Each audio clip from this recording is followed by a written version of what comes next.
Welcome back to the CIA, the Culinary Institute of Asia. Well, today we're going to use the Soviet Russian mess kit again. Remember, it's not just good for noodles, it's good for real cooking. So today we're going to show you a traditional soldier food called Tushonka. And this is pork tushonka, the kind that the US sent to Russia during World War II in the Lend-Lease program. Pork Tushonka. This one's made in Russia and it's government standard. GOST. Government standard. So you know it's going to be good. So let's start with getting some onion chopped up and we'll fry that and we'll add some buckwheat and then we'll top it off with the pork tushonka. So we've got half an onion here, half a red onion we're going to chop up. And then we'll fry it, and then we'll boil it with the buckwheat.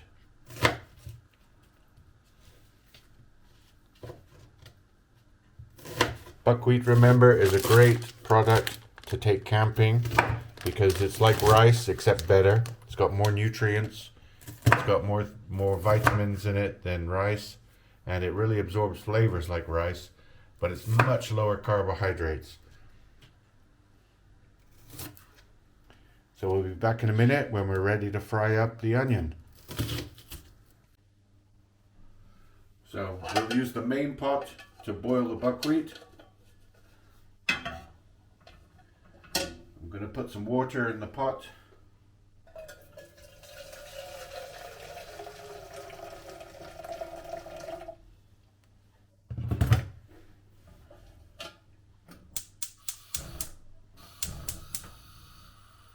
Remember not to overheat it. Don't need to have huge blazing fire underneath it. Do everything gently when you're cooking. For the most part, you don't need a lot of heat. So while that's ready to boil, we'll fry up in our little frying pan lid the onion.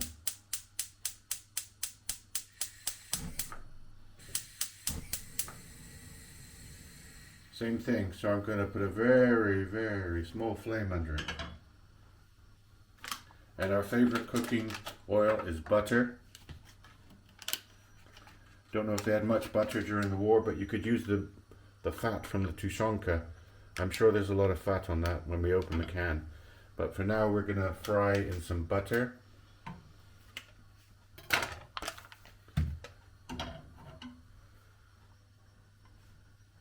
Remember to coat your pan.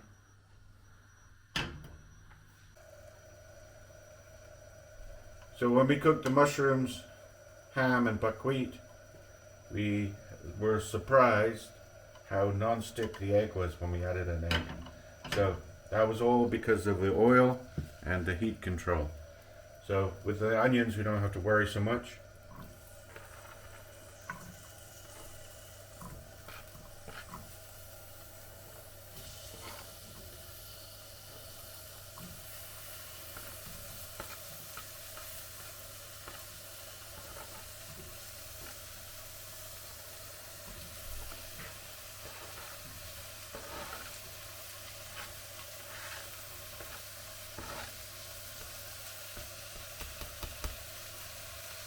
I do like to use chopsticks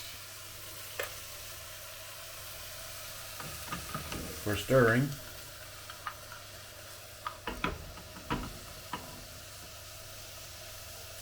And the water is boiling now, so I'm going to add my buckwheat.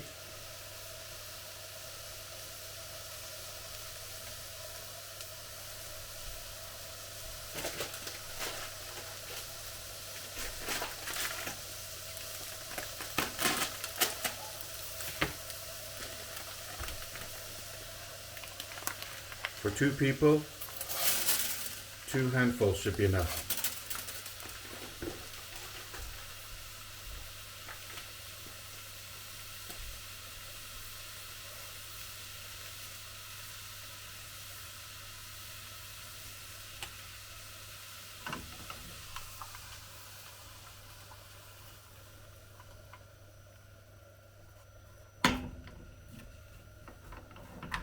So we're going to let the buckwheat boil for about 20 minutes. And then when it's cooked, we'll add the can of the pork tushonka.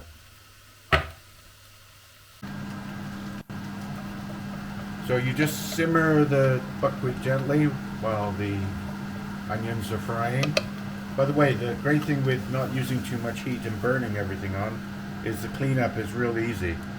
The last time we used this, we just washed it out with hot water and a paper towel, and there was no soap needed. Everything came off.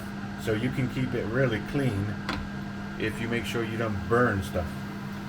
So the buckwheat is simmering, and then we'll add the fried onions in a minute once they are fully cooked. So now that the onions are fried up, I'm going to add them to the boiling and simmering buckwheat.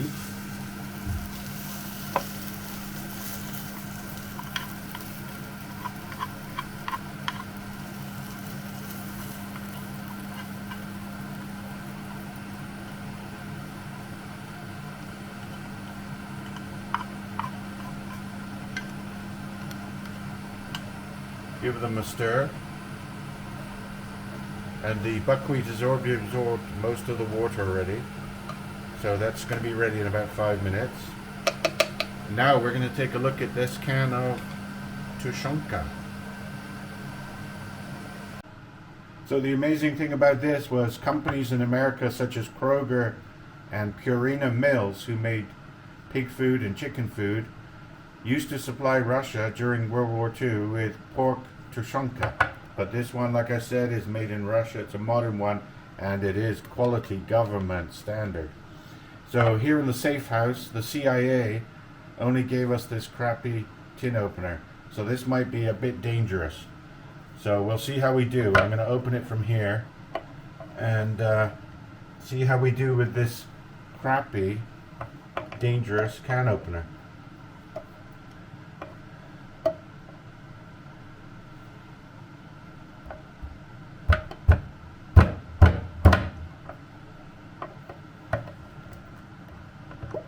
Oh, yeah, I think I've got it. Oh my God. These can openers, they're really dangerous.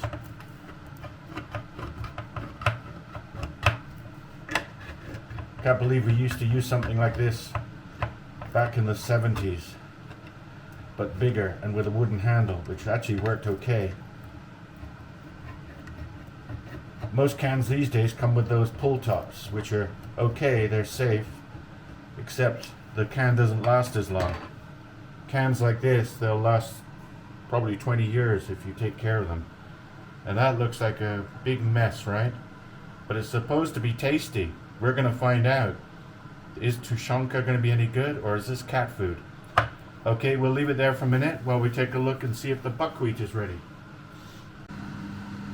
So here's the buckwheat, and it's absorbed all the water pretty much.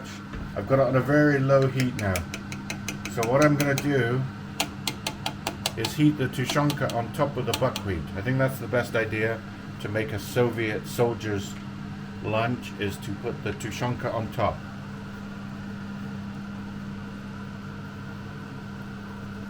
So here we go. I'm just going to dump this on top. Oh, there is a lot of meat there. Oh yeah.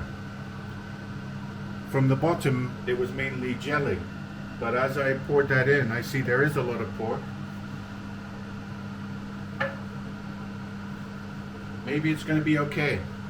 Maybe this is edible, because there is quite a bit of pork, and I see some fat on top. Actually not too much. The lard on top isn't too bad, but I see a big chunk of meat here. So tushonka, is it going to be any good? I don't think I need to add any salt yet. We'll see how salty it is when we taste it first and see if we need to add salt. So we'll be back in a minute after this all heats through. So here's the tushonka and buckwheat boiling together, and the smell is actually delicious. Oh, I can smell bay leaves. Definitely can smell the bay leaves in the pork. It's very meaty flavors coming off like a stew. And people say though the beef tushonka is always better than the pork. So I don't know.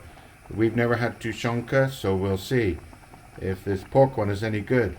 Maybe we'll get the beef and see if the beef one is better. But we'll give it another couple of minutes to fully absorb all the goodness into the buckwheat, and then we'll put this on the plate and serve a Soviet soldiers World War II tushonka. So there we have it. We're going to serve it with some buckwheat.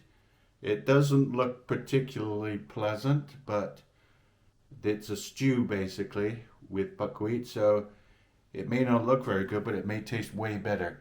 So we cook this with the Soviet Army mess tin, and this is pork tushonka with some black tea served in a glass like they do in Soviet times. And we'll do a taste test and see what Oksana thinks of the pork tushonka.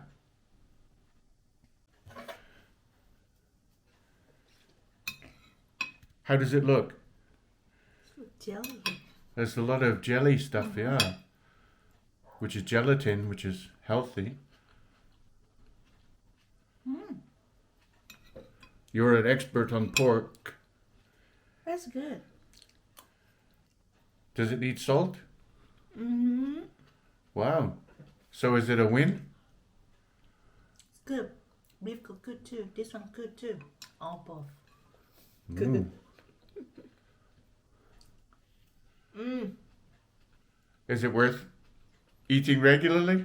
Oh, thumbs up. Let me taste some and see. There's a lot of meat in a big lump here. Yeah. So it does have quite a bit of meat in the can. At first thought you think, oh, it's just jelly and fat, but oh, the bay leaf flavor. Yeah, you can really taste the nice bit of pepper, bit of salt, and bay leaf. That's pretty much all you need to make some good pork stew. So yeah, tushonka, government standard, seems to be really good stuff. Thanks for watching. Please like and subscribe, and we'll be back with more.